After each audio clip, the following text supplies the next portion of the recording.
প্রিয় ছাত্রছাত্রীরা, আজকে আমি তোমাদের কেবির মাধ্যমে ক্লাস 7-এর ভূগোলের যে সমস্ত প্রশ্নগুলো দেওয়া আছে থার্ড সামেটিভের জন্য, অর্থাৎ তৃতীয় পর্যায়ক্রমিক মূল্যায়নের জন্য, স্কুল নম্বর 10, পেজ নম্বর 319, সেখানে যে সমস্ত প্রশ্নগুলো আছে 10 নম্বর স্কুলের সমস্ত প্রশ্নের উত্তর আমরা আলোচনা করবো আজকে এই ভিডিওর মাধ্যমে। তোমরা ভিডিওটা শুরু থেকে শেষ অবশ্যই দেখবে এবং চ্যানেলে যদি নতুন হয়ে থাকে অবশ্যই চ্যানেলটাকে সাবস্ক্রাইব করে রাখবে পরবর্তী স্কুলগুলোর প্রশ্নোত্তর পাওয়ার জন্য। এবং এর আগের যে স্কুলগুলো ছিল সেগুলোর প্রশ্নোত্তর আমরা আলোচনা করে দিয়েছি, তোমরা প্লেলিস্ট থেকে সেই প্রশ্নোত্তরগুলো পেয়ে যাবে, সেখান থেকে তোমরা দেখে নিও সেই প্রশ্নোত্তরগুলো। আজকে আমরা এই 10 নম্বর স্কুলের প্রশ্নোত্তরগুলো আলোচনা করবো এবং এই প্রশ্নোত্তরের পিডিএফ তোমরা পরবর্তীতে আমাদের টেলিগ্রাম চ্যানেল থেকে পেয়ে যাবে। ডেসক্রিপশনে আমাদের টেলিগ্রাম চ্যানেলের লিঙ্ক দেওয়া আছে, সেখানে যুক্ত হয়ে যাবে, তাহলে তোমরা পরবর্তীতে সেই পিডিএফগুলো সেখান থেকে পেয়ে যাবে। তো এখান থেকে 16টা প্রশ্ন দেওয়া আছে, 1 নম্বর করে দেওয়া আছে। একের দাগে কী বলা আছে প্রশ্ন, সঠিক উত্তরটি নির্বাচন করে লেখো। একের দাগের 1, পৃথিবীর কক্ষপথটি হলো, তাহলে পৃথিবীর কক্ষপথটি হলো কি, এখানে হবে উপবৃত্তাকার, অপশান বি। পরবর্তী প্রশ্ন কি, অনুসুর অবস্থানে দক্ষিণ গোলার্ধে যে ঋতু বিরাজ করে তা হলো, তাহলে অনুসুর অবস্থানে সেটা হবে এখানে গ্রীষ্ম। পরবর্তী প্রশ্ন, প্রদত্ত কোন বছরটি অধিবর্ষ নয়, প্রদত্ত কোন বছরটি অধিবর্ষ নয়, সেটা এখানে হবে অপশান সি, অর্থাৎ 2010। শরৎকালীন বিষুব বলা হয় নিচের কোন তারিখটিকে, তাহলে সেটা হবে 23 সেপ্টেম্বর, অপশান ডি। পৃথিবীর ছোট প্রতিরূপ হলো, পৃথিবীর ছোট প্রতিরূপ হলো, এখানে হবে গ্লোব, অপশান এ। এরপরে আছে ভারতের প্রমাণ দ্রাঘিমা হলো, এখানে হবে 82 ডিগ্রি 30 মিনিট পূর্ব, অর্থাৎ অপশান এখানে ডি। এর পরবর্তী প্রশ্ন, বায়ুর চাপ মাপার যন্ত্রটি হলো, সেটা হবে ব্যারোমিটার, অপশান বি। এর পরবর্তী প্রশ্ন, পৃথিবীর সবচেয়ে উর্বর অঞ্চলটি হলো, সেটা হবে সমভূমি, অপশান সি। এর পরবর্তী প্রশ্ন, ভূমির ঢাল অনুসারে উৎস থেকে মোহনার দিকে বয়ে চলা স্বাভাবিক প্রবাহমান জলধারা হলো, সেটা হবে নদী। এর পরবর্তী প্রশ্ন, প্রদত্ত যে নদীটির বদ্বীপ নেই সেটি হলো, এখানে হবে আমাজন, অপশান বি। পরবর্তী প্রশ্ন, একটি গুরুত্বপূর্ণ প্রাকৃতিক সম্পদ হলো, একটি গুরুত্বপূর্ণ প্রাকৃতিক সম্পদ এখানে দেখো, সেটা হবে স্বাদু জল। পরবর্তী প্রশ্ন কি, যে দূষণের ফলে ব্ল্যাক ফুট ব্যাধি হয় তা হলো আর্সেনিক, অপশান সি। এরপরে আছে যে প্রশ্ন, সেটা হচ্ছে প্রকৃতির সব থেকে বড় দান হলো, প্রকৃতির সব থেকে বড় দান হলো কি, মাটি, অপশান সি। এরপরে আছে ইউরোপের সর্বোচ্চ শৃঙ্গ হলো, ইউরোপের সর্বোচ্চ শৃঙ্গ, সেটা হবে অপশান ডি, অর্থাৎ এলব্রুজ। পরবর্তী প্রশ্ন, ইউরোপের দীর্ঘতম নদী, সেটা হবে এখানে ভলগা, অপশান বি। পরবর্তী প্রশ্ন, রুট শিল্পাঞ্চল গড়ে উঠেছে যে খনিজগুলিকে কেন্দ্র করে তা হলো, এখানে তোমাদের এখানে হবে অপশান সি, অর্থাৎ কয়লা। তাহলে এখানে যে এমসিকিউ টাইপ প্রশ্ন ছিল 16টা, সেটা হলো। এর পরবর্তী প্রশ্ন কি আছে দেখো, সেখানে আমাদের বলা আছে 2 দাগের প্রশ্ন, শূন্যস্থান পূরণ করো 2 দাগের এ। তো প্রথম প্রশ্ন 2 দাগের এর 1, উত্তর গোলার্ধের সব থেকে বড় দিন ড্যাশ জুন, উত্তর গোলার্ধের সব থেকে বড় দিন কত, 21 জুন, সব থেকে বড় দিন। পরবর্তী প্রশ্ন, বিষুব কথার অর্থ সমান দিন ও রাত্রি, বিষুব কথার অর্থ সমান দিন ও রাত্রি। এর পরবর্তী প্রশ্ন, ড্যাশকে হাজার হ্রদের দেশ বলা হয়, সেটা তোমরা জানো, সেটা হচ্ছে কি ফিনল্যান্ড। তাহলে ফিনল্যান্ড দেশকে, অর্থাৎ ফিনল্যান্ডকে হাজার হ্রদের দেশ বলা হয়। এর পরবর্তী প্রশ্ন, লন্ডন অববাহিকা অঞ্চলের প্রধান নদী কি, টেমস নদী। এর পরবর্তী প্রশ্ন বি, নিচের বাম দিকের সঙ্গে ডান দিক মিলিয়ে লেখো। এখানে বাম দিকে আছে এবং ডান দিক দেওয়া আছে, তো স্তূপ পর্বত, তাহলে স্তূপ পর্বত কি এখানে হবে, এখানে তোমাদের মিলবে ডি এর সাথে মিলবে সাতপুরা।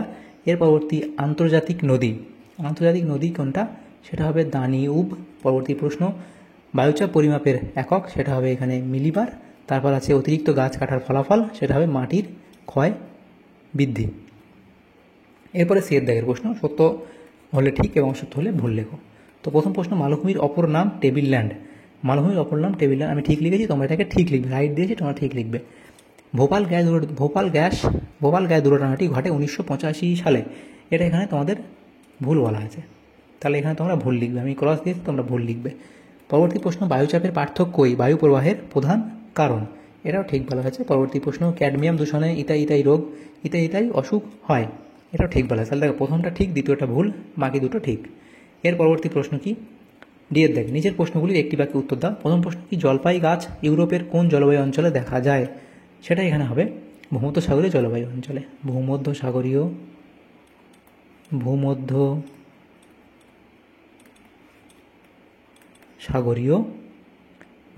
জলবায়ু অঞ্চলে। পরবর্তী প্রশ্ন কি, পৃথিবী গড়ে কত কোটি কিমি দূরে থেকে সূর্যকে প্রদক্ষিণ করে। তাহলে এটা তোমরা গড়ে তোমরা একটা লিখবে 15 কোটি, 15 কোটি কিমি, 15 কোটি কিমি। তো যেহেতু এর এক্স্যাক্ট ভ্যালুটা হয় 14.96 কোটি কিমি, তো এটা তোমরা 15 কোটি কিমি লিখতে পারো। তা একবার তোমাদের ক্লাস টিচার থেকে, ভূগোলের টিচার থেকে জেনে নিও, ভূগোলের টিচার থেকে। এর পরবর্তী প্রশ্ন কি, 3 দাগে নিচের প্রশ্নগুলির সংক্ষিপ্ত উত্তর দাও। 4টে প্রশ্ন আছে, 2 নম্বর করে, এখানে 8 নম্বর উত্তর করতে হবে। 6টা প্রশ্ন আছে, সেটা 6টাই আমরা আলোচনা করবো এখানে। প্রথম প্রশ্ন কি, কোন বছর অধিবর্ষ কিনা তা তুমি কিভাবে হিসাব করবে? তাহলে আমরা সংজ্ঞা প্রথমে লিখলাম যে অধিবর্ষ কাকে বলে এবং নির্ণয়ের পদ্ধতি। এই নির্ণয়ের পদ্ধতিটাই জানতে হবে যে তুমি কীভাবে হিসাব করবে, সেটা এখান থেকে শুরু করবে, করে এই অবধি লিখবে। পরবর্তী প্রশ্ন কি, নদীর ধারণ অববাহিকা বলতে কী বোঝো? যে উচ্চগতি বা পার্বত্য প্রবাহে নদীর সৃষ্টির প্রাথমিক পর্যায়ে ক্ষুদ্র ক্ষুদ্র জলধারা দিয়ে গঠিত হয় একটি মূল বা প্রধান নদী। পার্বত্য অঞ্চলে এরূপ একটি মূল নদী এবং তার উপনদী ও শাখা নদী বিধৌত অঞ্চলকে ওই নদীর ধারণ অববাহিকা বলে। এই বৈশিষ্ট্য তোমরা লিখবে। পরবর্তী প্রশ্ন কি, ট্রাক ফার্মিং কাকে বলে? বাজার বাগান কৃষিতে প্রতিদিনের প্রয়োজনীয় শাকসবজি, ফুল ও ফল চাষ করা হয়। এই সমস্ত দ্রব্য নিকটবর্তী মহানগরের বাজারে সরবরাহ করা হয়। কৃষিক্ষেত্র থেকে একেবারে শহরের মধ্যে বাজারে শাকসবজি নিয়ে আসার জন্য ট্রেন অপেক্ষা ট্রাকই বেশি সুবিধাজনক। তাই শহরতলি অঞ্চলে এমন বাজার বাগান কৃষিকে ট্রাক ফার্মিং বলে। এর পরবর্তী প্রশ্ন, ইউট্রোফিকেশন কি? যে পদ্ধতিতে কোনো, তাহলে ইউট্রোফিকেশন হলো কি, যে পদ্ধতিতে কোনো জলাশয়ে রাসায়নিক পদার্থ, প্রধানত ফসফেট মেশার ফলে জলজ উদ্ভিদের বৃদ্ধি ঘটে এবং জলে অক্সিজেনের পরিমাণ হ্রাস পায়, তাকে ইউট্রোফিকেশন বলে। মূলত ঘনবসতিযুক্ত অঞ্চল থেকে নির্গত বর্জ্য জলে প্রচুর পরিমাণে সাবান বা ডিটারজেন্ট থাকে, যার অন্যতম উপাদান হলো ফসফেট যৌগ। জলজ উদ্ভিদ সেগুলোকে পুষ্টিদ্রব্য হিসেবে কাজে লাগায়, ফলে জলে আগাছা ও শৈবাল বৃদ্ধি পায়। এতে জলে O2 হ্রাস পায় ও CO2 বৃদ্ধি পায়। ফলস্বরূপ জলজ প্রাণী ও উদ্ভিদ মারা যায় এবং জলাশয় ভরাট হয়ে অগভীর জলাভূমিতে পরিণত হয়। 5 দাগের প্রশ্ন কি, অতিরিক্ত কীটনাশক ব্যবহারের 2টি কুফল লেখো। তাহলে এই 2টো কুফল লিখবে, পুষ্টিমূল্য হ্রাস এবং অণুজীবের মৃত্যু। পরবর্তী প্রশ্ন, পুনরপ্তানি বন্দর কাকে বলে? তাহলে পুনরপ্তানি বন্দর এই অবধি লিখবে। এর পরবর্তী প্রশ্ন 4 দাগে, যে প্রশ্নগুলো আছে দেখো 3 নম্বর করে দেওয়া, এখানে 4টে প্রশ্ন উত্তর করতে হবে, 12 নম্বর। তা এখানে 6টা আছে প্রশ্ন, 6টাই আমরা আলোচনা করব। তো প্রথম প্রশ্ন ছিল কি, দেখো এখানে ছিল প্রথম প্রশ্ন, অক্ষরেখা ও দ্রাঘিমা রেখার মধ্যে পার্থক্য। তো সেটা এখানে দেখো, প্রথম প্রশ্ন, অক্ষরেখা দ্রাঘিমা রেখা, তার সংখ্যা, আকৃতি, সর্বোচ্চ সর্বনিম্ন মান, মধ্যবর্তী দূরত্ব, পরিধি, প্রয়োজনীয়তা, উষ্ণতার তারতম্য, স্থানীয় সময় পার্থক্য, এগুলো ভিত্তি করে এতগুলো পার্থক্য দেওয়া আছে, তোমরা লিখে নেবে। পরবর্তী প্রশ্ন কি, 2 দাগে, মাটি দূষণের কারণগুলি লেখো। তো মাটি দূষণের কারণ বা উৎসগুলিকে দুভাগে ভাগ করা যায়। প্রথম হচ্ছে প্রাকৃতিক কারণ এবং অপ্রাকৃতিক কারণ। তো প্রাকৃতিক কারণের মধ্যে পড়ে কি, মাটি ক্ষয় থেকে দূষণ, দ্বিতীয় হচ্ছে অগ্নুৎপাত থেকে দূষণ। বি হচ্ছে অপ্রাকৃতিক কারণসমূহ, তার মধ্যে কী পড়ে, নগরায়ন থেকে দূষণ, বর্জ্য পদার্থ থেকে দূষণ, রেশন পদার্থ থেকে দূষণ, কৃষিকাজ থেকে দূষণ এবং কারখানা থেকে দূষণ। পরবর্তী প্রশ্ন, পোল্ডার ভূমি কীভাবে তৈরি হয়? তাহলে পোল্ডার ভূমি কাকে বলে সেটা লিখলে, তারপর পোল্ডার ভূমি সৃষ্টির ইতিহাস শুরু করবে, প্রথম পর্যায়, দ্বিতীয় পর্যায়, তৃতীয় পর্যায়, চতুর্থ পর্যায় এবং পঞ্চম পর্যায়, এই অবধি তোমরা লিখবে। পরবর্তী প্রশ্ন কি, বায়ুচাপের পার্থক্যের কারণগুলি লেখো। তাহলে পৃথিবীর বিভিন্ন স্থানে নানা কারণে বায়ুচাপের তারতম্য হয়, সেই কারণগুলি হলো নিম্নরূপ। প্রথম, বায়ুতে, এটা স্পেলিং ঠিক করে, বায়ুতে উষ্ণতার তারতম্য, বায়ুতে জলীয় বাষ্পের তারতম্য, ভূপৃষ্ঠের উচ্চতা, পৃথিবীর আবর্তন গতি, বায়ুমণ্ডলের ঘনত্ব বা গভীরতা, সমুদ্র ও স্থলভাগের বিন্যাস, অভিকর্ষ স্থান, এতগুলো পয়েন্ট করে লিখবে। এর পরবর্তী প্রশ্ন ছিল, রুট শিল্পাঞ্চল লৌহ ইস্পাত শিল্পে উন্নত কেন? তাহলে সেটা কেন, লৌহ ইস্পাত শিল্প, তার শিল্পকেন্দ্র এবং উন্নতির যে কারণগুলি লিখবে, স্থানীয় কয়লা, আকরিক, লোহার সহজলভ্যতা, জল, উন্নত পরিবহন এবং অন্যান্য কারণ বলে এত তোমরা লিখবে। এর পরবর্তী প্রশ্ন কী আছে দেখো, সেখানে বলা হয় 6 দাগের প্রশ্ন, যে আগ্নেয় পর্বতকে সঞ্চয়জাত পর্বত বলা হয় কেন? তাহলে সঞ্চয়জাত প্রক্রিয়া, এখানে মাধ্যমের ম্যাগমার উত্থান, আগ্নেয়গিরির মুখ, লাভা ও পদার্থের নির্গমন, স্তরে স্তরে সঞ্চয় এবং শঙ্কু আকৃতির গঠন ইত্যাদি পয়েন্ট করে এত অবধি লিখবে। তাহলে তোমাদের এই প্রশ্ন উত্তর হয়ে যাবে। এর পরবর্তী প্রশ্ন 7 দাগের, সেখানে নিজের প্রশ্নগুলি উত্তর দাও। নিজের প্রশ্নগুলি এখানে 5 নম্বর করে দেওয়া আছে, 3টে প্রশ্ন উত্তর করতে হবে। প্রথম প্রশ্ন, ইউরোপের সরলবর্গীয় অরণ্য ও স্টেপ তৃণভূমি সম্পর্কে যা জানো লেখো। তাহলে সরলবর্গীয় এখানে তৈগা বনভূমি, তার অবস্থান, জলবায়ুর প্রকৃতি, স্বাভাবিক উদ্ভিদসমূহ, বৈশিষ্ট্য লিখবে, এবং স্টেপ তৃণভূমি, তার অবস্থান, জলবায়ুর প্রকৃতি, স্বাভাবিক উদ্ভিদ এবং বৈশিষ্ট্য লিখবে। পরবর্তী প্রশ্ন কি, মানব জীবনে পর্বতের প্রভাব। তাহলে মানব জীবনে পর্বতের প্রভাব অপরিসীম, যেমন জলবায়ুর উপর প্রভাব, নদ নদীর উৎস, বনজ সম্পদের প্রাচুর্য, পশুচারণ ক্ষেত্র, ধাপ চাষ শিল্প, পর্যটন শিল্প, জলবিদ্যুতের যোগান এবং বহিঃশত্রুর আক্রমণ রোধ। পরবর্তী প্রশ্ন, বায়ুর উচ্চচাপ ও নিম্নচাপ সম্পর্কে আলোচনা করো। তো উচ্চচাপ তার বৈশিষ্ট্য উদাহরণ দেবে এবং নিম্নচাপ সেখানে তার বৈশিষ্ট্য উদাহরণ দেবে। পরবর্তী প্রশ্ন, কীভাবে জল দূষণ ঘটে, এই দূষণ প্রতিরোধের উপায়গুলি কী কী? তাহলে জল দূষণের কারণ, মানে জল দূষণ কীভাবে ঘটে, গৃহস্থালী বর্জ্য পদার্থ, কৃষিজ সার, কীটনাশক সমূহ কলকারখানার বর্জ্য পদার্থ, তেজস্ক্রিয় বর্জ্য পদার্থ, খনিজ তৈল সমুদ্রে নিক্ষেপ, তাপীয় দূষণ, অ্যাসিড বৃষ্টি, আর্সেনিক দূষণ ইত্যাদি লিখলে।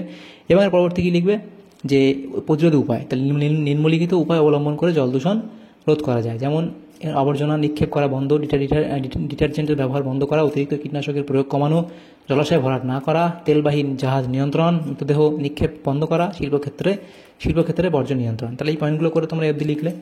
তাহলে এ হলো। এর পরবর্তী প্রশ্ন কি, পাশে দেখে চিত্রসহ নদীর উচ্চ, মধ্য ও নিম্ন গতিতে সৃষ্ট একটি করে ভূমিরূপের বর্ণনা দাও। তাহলে প্রথমে উচ্চ গতিতে সৃষ্ট এটা লিখলে, নিম্ন গতিতে সৃষ্ট মিয়ান্ডার একটা লিখলে, আমি দুটো করে দিয়েছি এখানে, আবার এটা না লিখলেও হয়, এবং নিম্ন গতিতে প্লাবনভূমি। তাহলে এগুলো লিখলেই হবে।